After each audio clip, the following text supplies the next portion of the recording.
Thank you for listening to Shulchanaruchharav.com. May one feed pet food to his pet if the food contains meat and milk, basar bechalav? Many pet owners, dog owners, cat owners walk through the aisle of the pet store to find the various brands of different foods, and they never think of buying one with a hashgacha, and in fact maybe it doesn't even exist pet food with a hashgacha, and why on earth should it have a hashgacha? My pet doesn't wear a yarmulke, he's not Jewish, he doesn't have to keep kosher.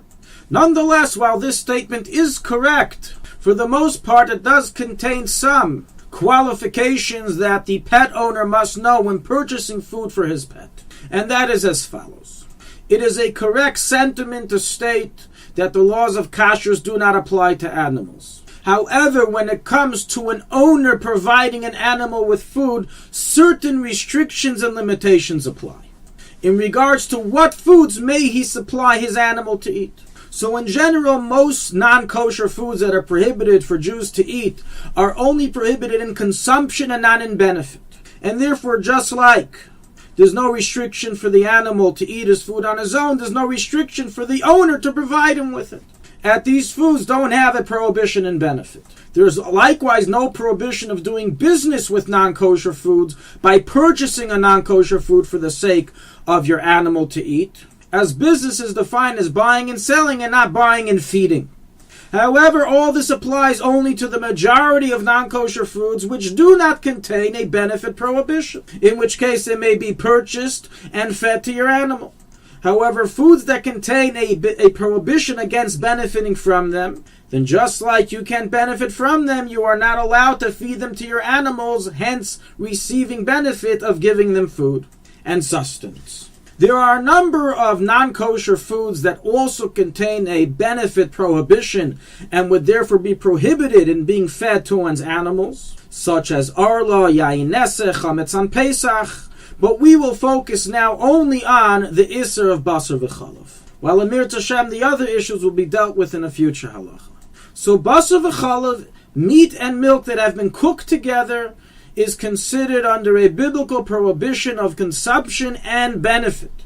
Just like it's biblically prohibited to eat it, it's biblically prohibited to benefit from it, so it's biblically prohibited to feed meat and milk that have been cooked together to your animal, to your pet, to your dog, to your cat. Hence, the Jewish pet owner must know, when they are going through the aisle and purchasing pet food, do not purchase a pet food that contains basar bechalav, because if you do, you will not be able to benefit from it anymore. You will not be able to feed it to your animal. You will not be able to sell it to a guy. It'll have to go to waste. What are examples of some pet foods that contain a prohibition of basar bechalav? So you see, not all mixtures of meat and milk are actually biblically forbidden. And the rule is, as explained in Yeridea chapter 87, halacha 1, that only biblical mixtures of basar v'chalav contain a benefit prohibition, while rabbinical mixtures are permitted in benefit. So the above limitation and regulation not to purchase pet food that contains an Isser basar v'chalav is only if it's a biblical prohibition of basar v'chalav. What are some examples of the two types of cases, those permitted in benefit and those not? So if you're buying, for example, High Life beet and cheese dog bites, which contains beef, animal meat, cow meat, and cheese. They have been cooked together and could been turned into little biscuits. These are clearly a biblical prohibition of basar v'chalav, as it's meat that comes from a kosher species of animal, and it's cheese that comes from a kosher species of animal, that have been cooked together, and therefore this is the clear case that it's forbidden to purchase it and feed it to your dog or cat or other pet. What is an example of a basar v'chalav case that is permitted in benefit and then you may purchase and feed to your pet? Frisky's chicken and cheese cat dinner. They have chicken and cheese cooked together, and that's the containment of this food. Such a food may be purchased and fed to your pet because poultry with milk is only rabbinically forbidden due to basar v'chalav, and anything rabbinically prohibited only contains a consumption prohibition and not a benefit prohibition. Likewise, you can even purchase a pork and cheese or horse meat and cheese dinner for your pet, as once again, non-kosher species, their meat do not contain a biblical basar v'chalav prohibition, and therefore it is permitted to benefit from it. There's no need to worry that perhaps this cat or dog food was produced in a line that also produces basar v'chalav, as it doesn't actually contain basar v'chalav and just taste of basar v'chalav. You don't have to worry about it in terms of benefiting from it, so it's not an issue. So bottom line, your pet food doesn't need a hashgach. You can feed them treif, but just make sure not to purchase animal meat and cheese or dairy products that are cooked together in the pet food. Regarding label understanding of pet food, so horse meat is directly labeled, but other meats can be just called meat, and you don't know if it came from cattle, sheep, goats, or from a pig.